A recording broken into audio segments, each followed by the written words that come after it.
And welcome everybody to the final yard here on the 5 Reasons Sports Network, the final yard, the final one of the preseason. So we're going to be talking about anybody who stood out, or people who disappeared into the crowd. We're going to just go over everything and kind of summarize everything for you guys. I hope you guys enjoy our final preseason coverage. Once again, we have to mention, as always, this show is brought to you by prizepicks.com. Use the promo code 5, that's FIVE, and when you put in a bet of $5, they instantly give you $50 of promotional funds for you to play with in the future. Again, that's prizepicks.com. Use the promo code 5, get $50 when you put a $5 bet in on any bet of any size. And of course, jerseys305.com. I'm not going to play the video this time, but it's very simple. They have awesome vintage memorabilia of all of the South Florida sports teams. So if you're somebody who's looking to add to your collection, use the promo code 5. You'll get 10% off your order upon using that promo code. All right. Already we're getting some comments in the chat. Chris November on YouTube. Tyndall looked solid tonight. So that was going to be my number one standout. Channing Tyndall was all over the place. I'm pulling up the statistics now just to make sure that I have everything accurate, but the numbers for this game were, at least on defense, it was fairly impressive. I'm trying to just get everything refreshed now because I feel like that some of the tackles, maybe I'm misreading it. There's actually, okay, so they're giving them all the tackles, but some of them are assisted. So Channing Tyndall led the way for the Miami Dolphins defense tonight. 7 tackles, 5 assisted ones, so that's a grand total of 12. And, or at least that's what I feel like it should be, because I was looking at the OnlyFins on Discord, and people were keeping track, and it should have been like Channing Tyndall was 11. That was the last number given by CK, Chris Kaufman. Says he was keeping track, and he said that Channing Tyndall had 11. So depending on how you read it, it's either 7 tackles, which 5 of which were assisted. I don't believe that. I think it's more like he just had 12 tackles. After that, you had Isaiah Johnson making a few plays, doing his best. He did get beat on that one touchdown in the end zone, but you know what? All things considered, if we're talking about just specifically defense, this was really just the Channing Tyndall show. And I am very, very, very impressed with how far he's come. Granted, he hasn't been given many opportunities, but now that he actually is in a defense that seems to be more akin to his style of play, and he seems to be getting along very well with Anthony Weaver, maybe there's something to Channing Tyndall. Maybe that he actually will be able to contribute in the defense sooner rather than later. Duke, what did you take away from this game? Was Channing Tyndall your most impressive player, or do you have somebody else to share with us? I'm looking at the defensive stats. They had him for 12 ESPN has him for 12 tackles with 6 solo tackles. So that's right on par with what everybody else was saying. I'll have to go back and watch some of the game. It's kind of hard to keep up with that stuff when you're actually watching it live. They had basically the second or third string defense out there against the Bucs starters to start with, so it kind of looked a little rough. But he was making some plays. He played a lot of the game, which I thought he needed those reps. I found it interesting that your starting corners for the game were Nick Needham and Saron Neal. I didn't see much from Nick Needham. I thought Saron Neal, he was the one that got beat on the long pass on the opening drive. And then Bonner came in. I thought he played fairly well. I think the biggest issue for him, in my opinion, is going to be in the run support area. He was, in my opinion, struggling to get off blocks a little bit. But that's something you can learn. Overall, the defense, I don't know, played that well. Even when it was, like versus like. Obviously, I'm not going to hold it against them for, going up against the Tampa Bay starters, and these guys are probably not going to get a lot of playing time in a regular season context. So, but it'll be interesting to see who makes it. We saw some injuries tonight. I think that's the biggest thing that stood out.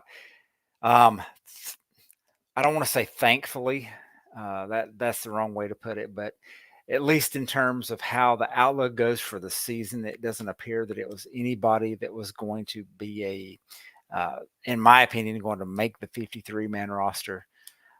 So it doesn't look like that it was anybody that was going to necessarily have a significant impact on the team. Hopefully, the injuries are minor and these guys can come back and possibly make a contribution. The injury to Anthony Schwartz did not look good. I saw that they replayed it, and looks like he planted and got hit at the same time. That's never really a positive thing. But overall, I think Channing Tindall needed a big game.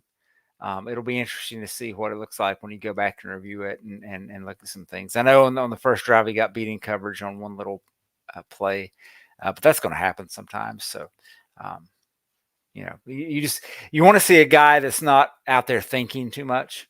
You want to see a guy that's reacting and playing with instinct. And if he can get to that point, then the Dolphins could have a weapon in him.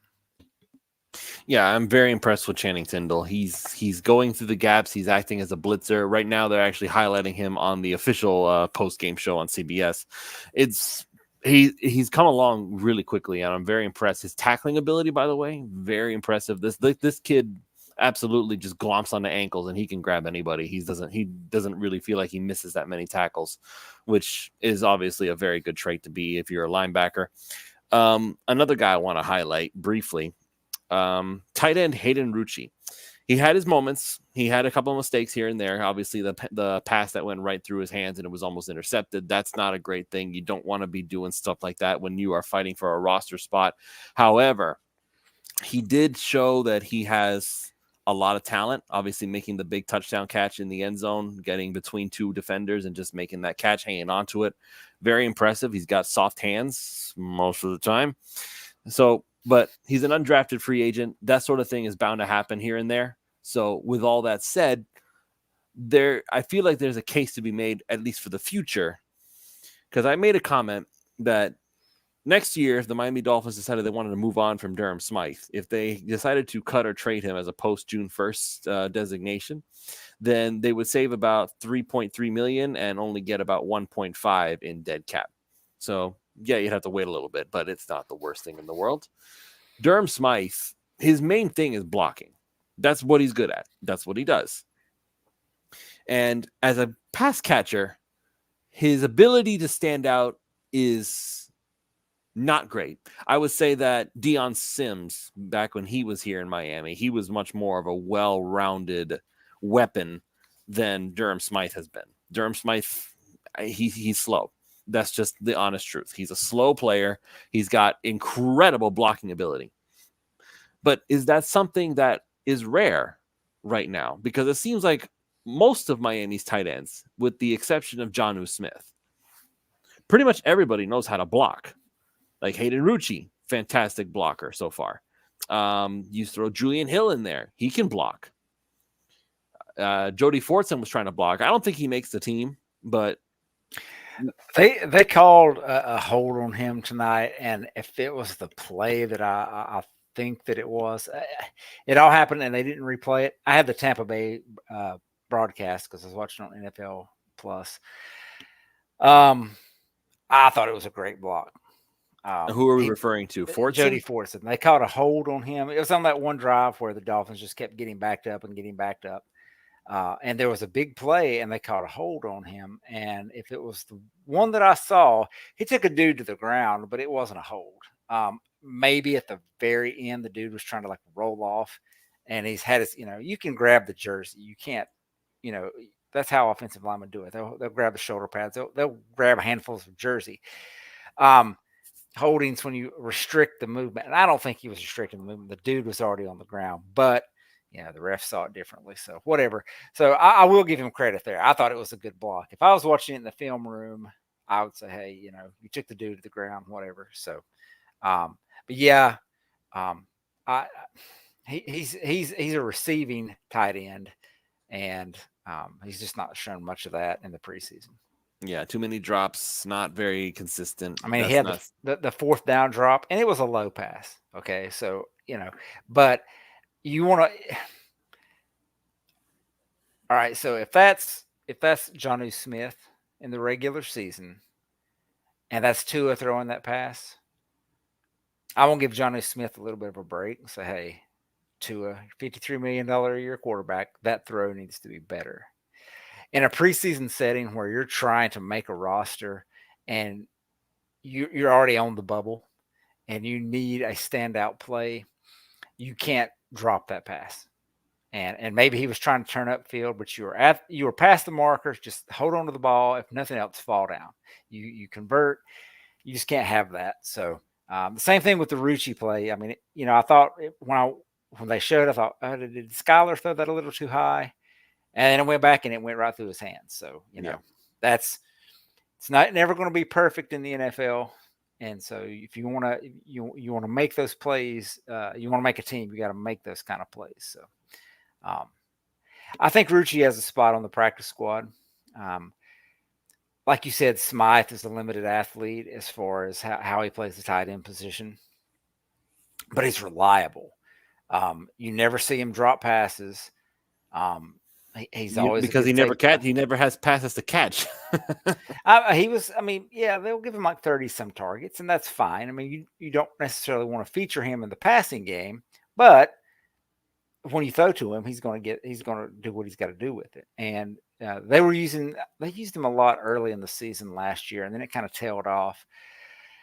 I think, but with Smith and the emergence of Julian Hill, who seems like he's going to be probably the most well-rounded tight end. I think by the end of the season, he's your tight end 2, possibly tight end 1, if you're thinking of like an in-line player. But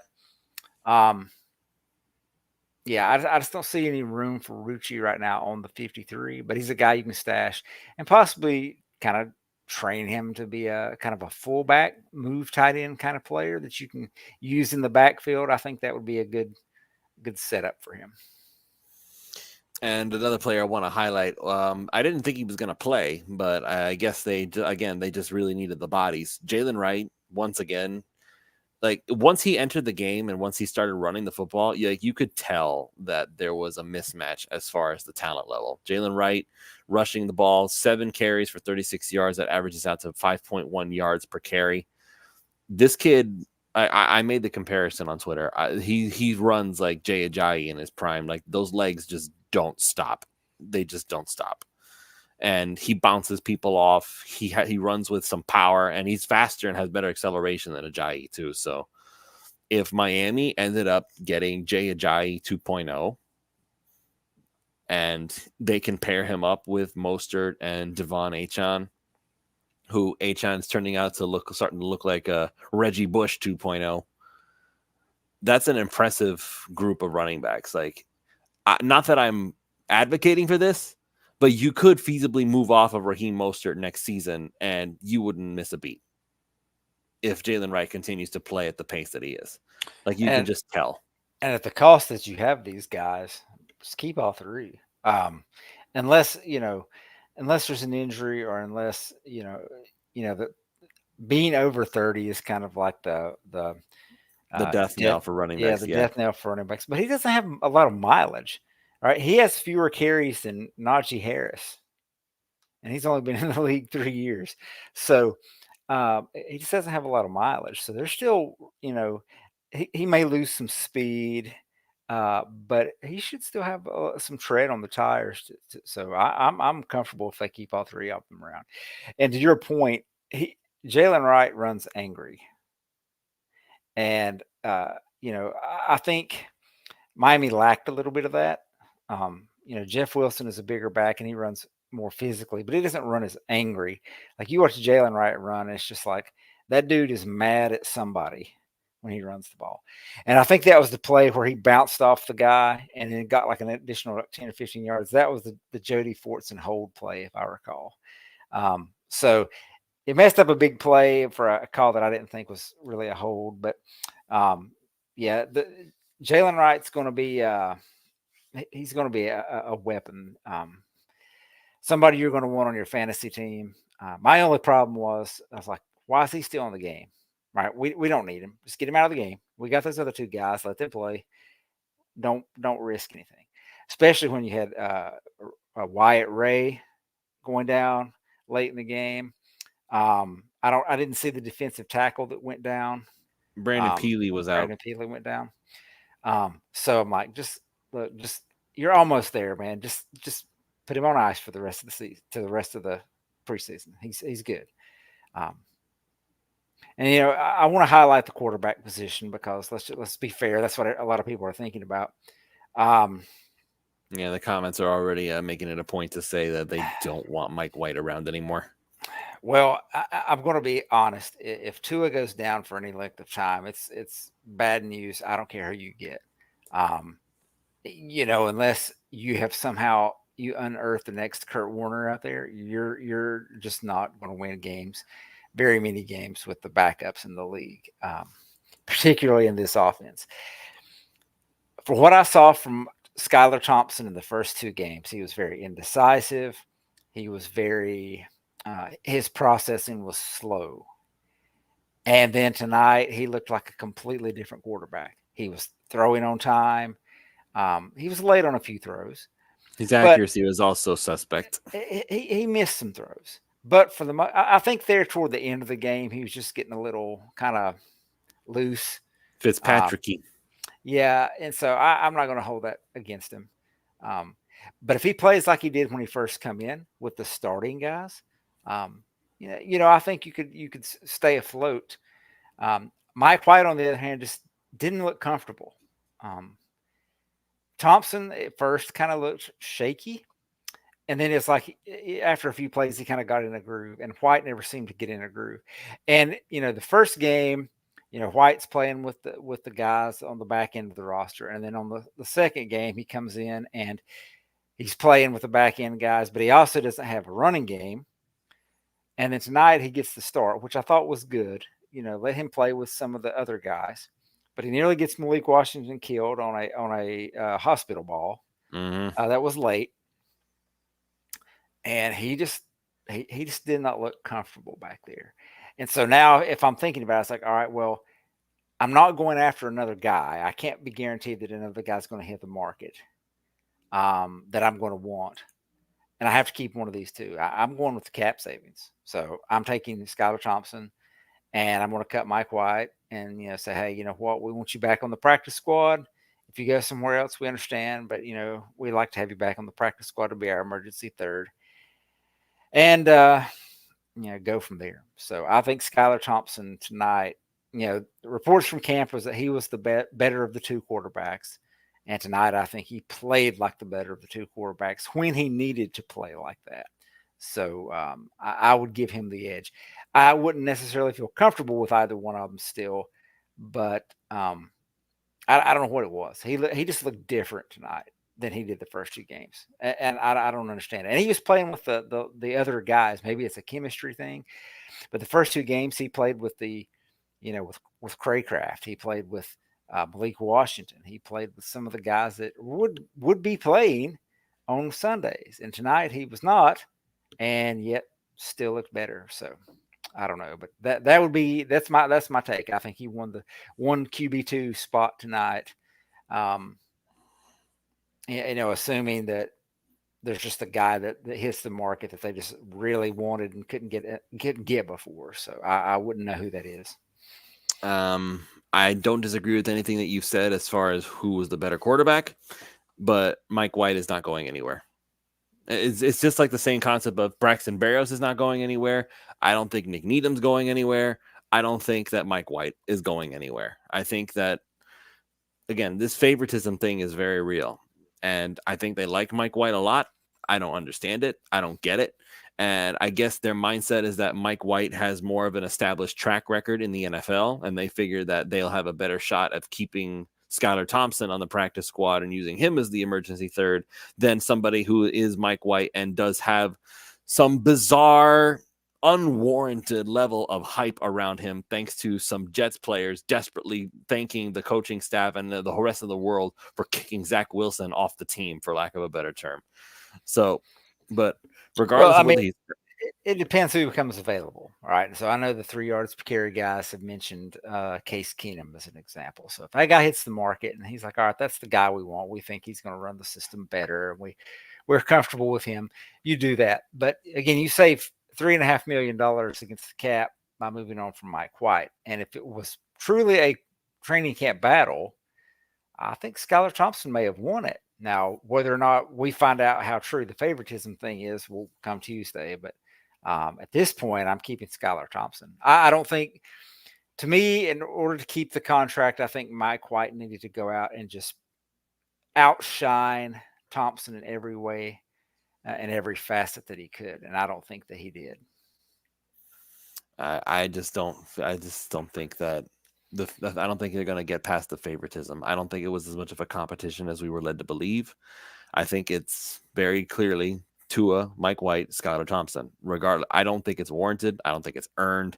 I don't think it's a good idea. As far as I'm concerned, Skylar Thompson, between the two of them, Mike White and Skylar, mind you, neither of them were particularly good. One was definitely better. I'll give this. Only one of the quarterbacks scored a touchdown today. It wasn't Mike White. So, and I think that's we'll see next year in the draft. Probably, you know, let's hope that they get those 2 projected third-round picks in the compensatory pick section, and I think they draft quarterback somewhere in that range, 3rd to 4th round, to be the backup. Now that you've got your guy signed, and you're going to move forward with Tua, you can start looking for that. That's where the true backup's going to be. It doesn't help this year, obviously, but I think Mike White's not going to be here next year, and I don't think Skylar Thompson will be here next year. So I think it'll be whoever they draft. They need to work that. But yeah, it's going to be interesting to see who shakes free. I mean, like New England has 4 or 5 quarterbacks on the roster right now. One of those guys is going to shake free.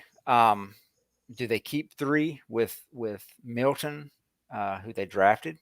Do they try to get him through the practice squad? Bailey Zappi is going to be around. So I think there's some guys that they might like as far as their practice squad. So if it is Mike White that wins, we can't be assured Skylar Thompson will even make it back to the practice squad.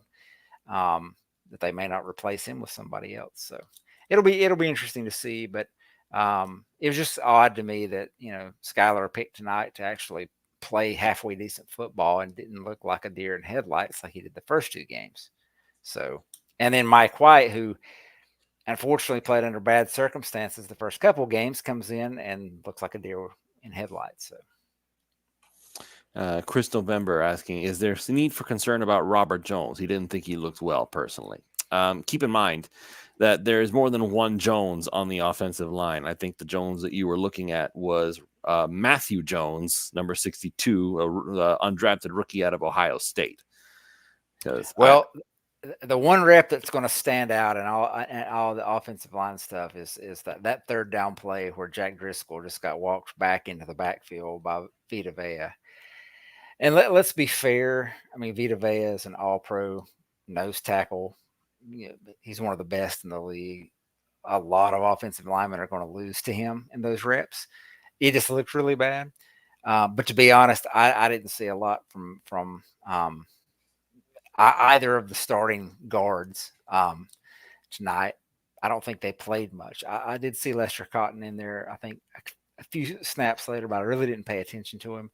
But I do know that they got Lester Cotton and Jack Driscoll on the 2nd down play on that first drive. They did get good movement against Vea. They walked him back out of the gap. Now, I don't know who else lost. Well, again, Lester Cotton, though, that's his whole thing. He's a road grader. He's a bruiser. He's the guy who's going to bulldoze you. He's not good in space. He's slow, but he can push people. That's his thing. I'll wait till Coach Eric drops his video Monday or Tuesday, whenever he does, and I'll watch that and see how he views Robert Jones, and go back and watch. I don't think he played a lot of snaps, but I say it's a little too early to worry about the offensive line, especially in this game. I know it was a lot of, Ryan Hayes goes out. I didn't see what the injury was, but it looked like he was hurt pretty bad.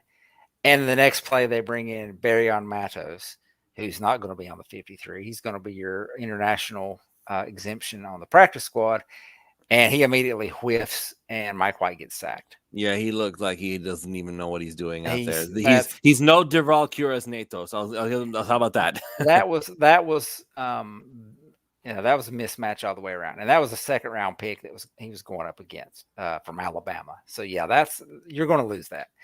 And then they moved Driscoll out there, and it settled down. So and I think it bodes well for Driscoll that he can play all those positions. He can move from center to guard to tackle. The tackle positions are set, and I know I've seen comments. A lot of people kind of worried about Patrick Paul, but he's a rookie. There's a learning curve. A very raw rookie, extremely raw, and he's your OT4. So, and the other thing to remember about this too is they're not game planning any of this. They're just going out and they're running a play. And they're trying to run a concept. So they're not saying, all right, well, Tampa's got this guy playing here, and this is the look they're giving us. So we're going to run this particular thing out of the concept to get an advantage. If it were a regular season, they would be doing that. I don't think they were doing that. And secondly, you got to understand too, again, Vea changes math in the middle because it's just the kind of player he is. But when you have guys like Hill and Waddle, and Mostert and Achane with Tua throwing the ball, those boxes get light really quick. So you will see different movement in the run game when we have the starters out there. So look for that week one. And if it still looks bad week one and they rush for like 50 yards or something, then sound the alarms. But I wasn't too worried about it. So, yeah, it depends which Jones you were seeing to answer your question. I think most of the game was Matthew Jones. I really doubt that they had Robert Jones out there for more than a one drive. I don't think he played much. The guy that I really like on the offensive line that I want to go back and watch is Andrew Meyer.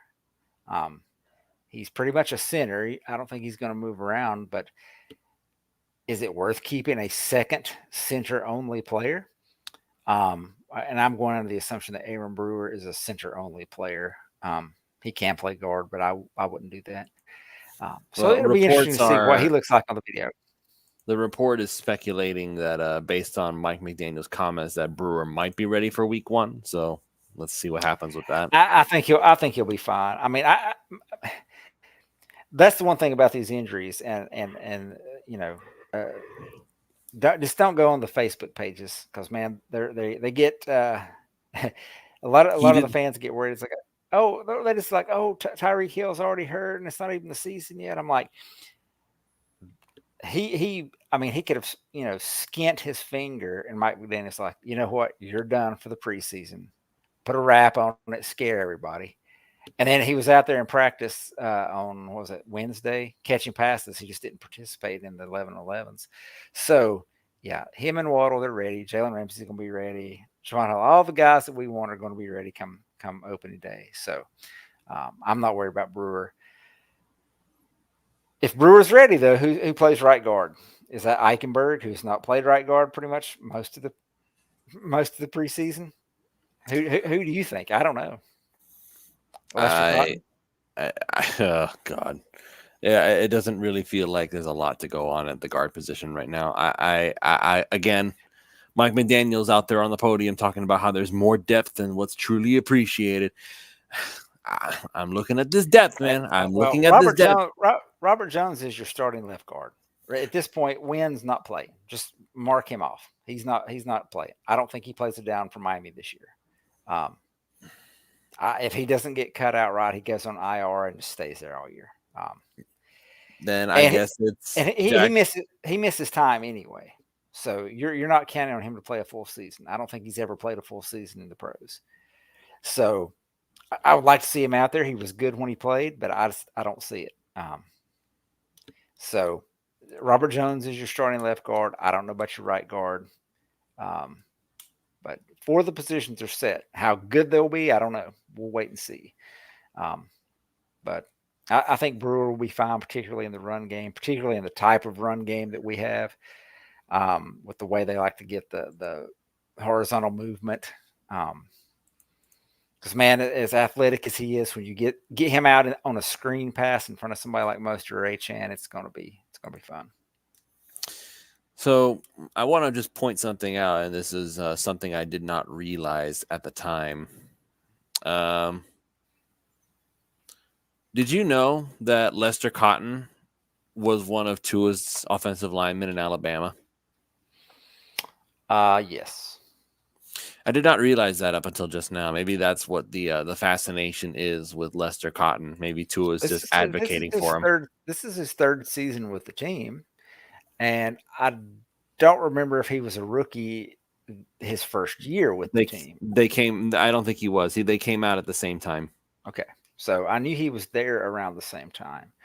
And there's a lot of players that you'll see that played with Tua on those Alabama teams. So, but yeah, I don't remember much. I don't really watch a lot of college football, so I didn't really watch much of him. But again, there is something about Lester Cotton that they like. There's something there that they see in him that has warranted keeping him around.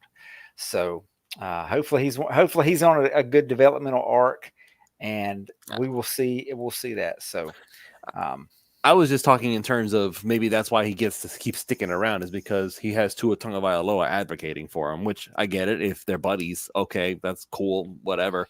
But Lester Cotton doesn't fit what this offensive line does. I don't think Tua has that kind of pull yet. He just signed his $200 million contract. He's got all the pull he wants. He just signed it. I don't think he's like, listen, I'm going to be very upset if this guy or that guy isn't on the team.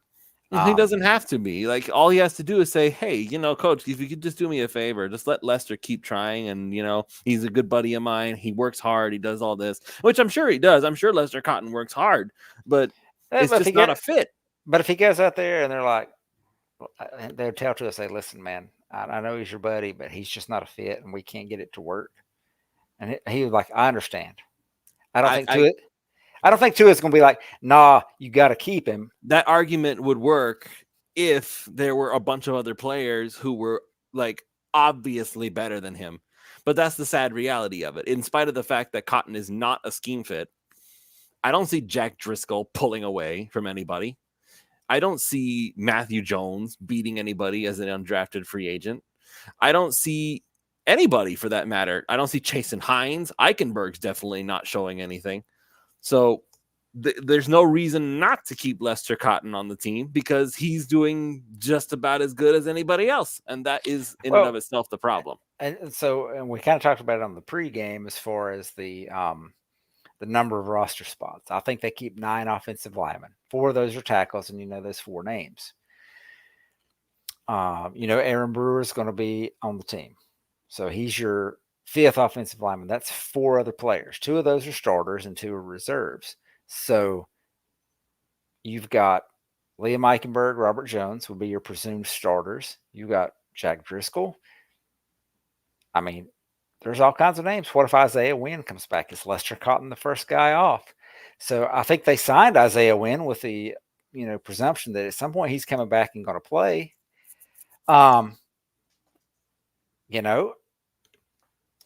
Again, at this point, there's like, they might keep him around and they might not. But I mean, if it was close between him and a guy like Matthew Jones, take the rookie. There's maybe more developmental upside there. But they keep him around, so I don't know. We'll see. That if there's any cause for concern at this point in the season, it is the offensive line once again. I don't get this fascination with you're more worried about it than we are, and the comments around that. I don't get it. I understand that Tua gets the ball out faster than pretty much any quarterback in the NFL, but that's not a good excuse not to invest in actually finding talented, and I do mean talented, offensive linemen. Patrick Paul is a very talented offensive lineman. I think we have a Titans fan in the chat. I'm not really sure why. We weren't playing the Titans. We weren't really talking about the Titans, but whatever, it's fine.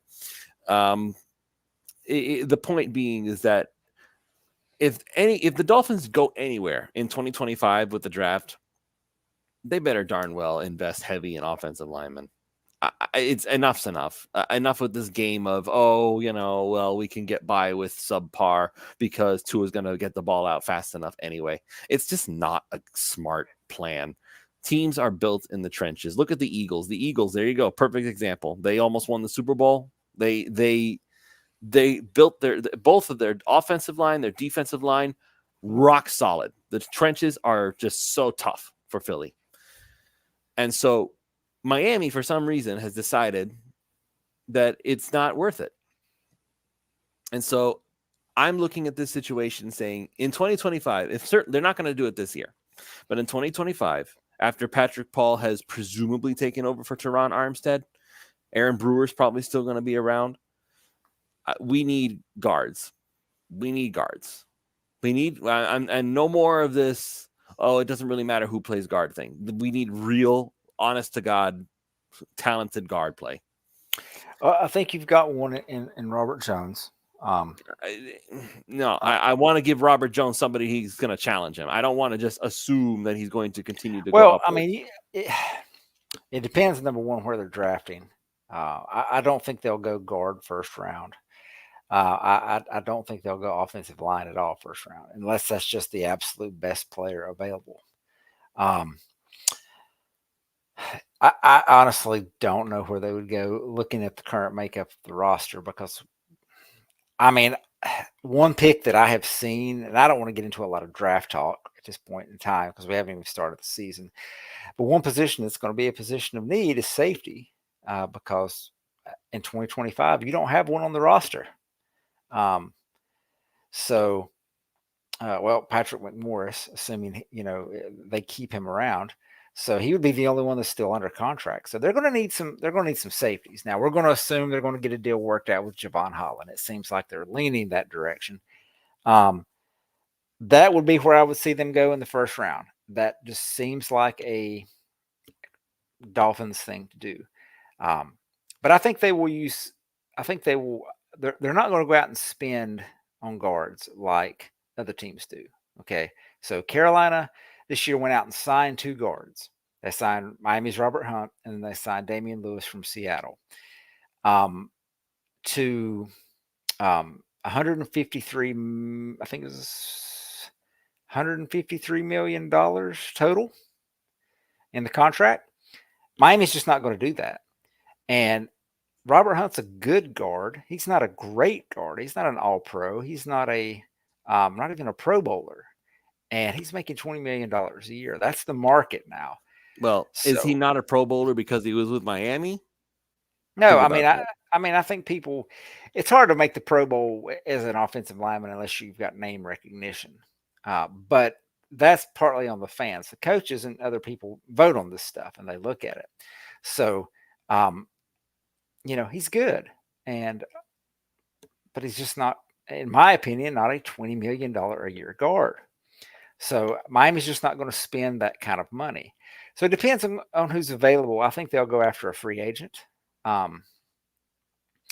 And if Brewer works out the way we expect him to, and Paul develops the way we expect him to, you've got 3 of your 5 offensive linemen there. They go out and get a free agent who's probably a decent guard. He's not going to be a great guard. And then we've got 4 of the 5. We like who we've got for the 5th guy on the roster. Maybe they draft a guy late or something like that. So it wouldn't surprise me to see a veteran next year. I know a name that I've seen floated around as a trade option is James Daniels. I think he's a free agent after this year. So he might be a guy they go after. And then, because Liam Eichenberg, his contract's up, he won't be back. So we'll see about that. But as of right now, going into the season, Robert Jones is penciled in. It's who's that right guard spot, and I don't know if it's Driscoll, if it's Eichenberg, if it's Lester Cotton. Those are your three candidates right there. So, but once they start game planning and they start, specifically doing things, especially with guys like Armstead, who, by the way, isn't hurt. They're keeping him on ice. So You're going to have him week 1. I think the concerns about the offensive line will be alleviated somewhat. Well, we can only hope. I'm going to go ahead and call it here. There's obviously more to talk about, and we will. Cut down day is going to be coming sooner rather than later, so we'll be ready for that. We'll be that will be Pulse of Fins Nation will be Tuesday night after cut down. So we will know the 53. We will know. We'll know the first iteration, and we won't know waiver claims until Wednesday. But yeah, we'll know who they liked and disliked by the time we do the show Tuesday night. Yep. All right. Thank you all so much for joining us. We appreciate the comments as always, including from Scrappy Bread too, who's just been tightening up all over our chat. I don't even know how you found this show, man. We weren't even talking the Titans. We weren't playing the Titans. We weren't doing nothing to do with the Titans. But whatever. You're welcome to join us.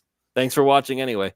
Once again, if you have not already done so, and this goes for you too, Mr. Titans fan, use the promo code 5, that's FIVE, and Prize Picks will match, give you $50 when you put a $5 bet in. It's very easy. They just give you that money, man. You can just go ahead and jump on in and do that whenever you feel like it. Just sign up, use that promo code 5, $50 of promotional funds when you put a $5 bet. And of course, jerseys305.com, any South Florida sports memorabilia, vintage stuff, good stuff, you'll be able to get that at 10% off on your next purchase. That's it. We'll see you guys next time. More episodes of Pulse of Fins Nation. You got the scouting report with Hussam Patel and Coach Eric Smith. You got all sorts of Dolphins content here on the 5 Reasons Sports Network. Don't miss any of it. We are coming with it all year long.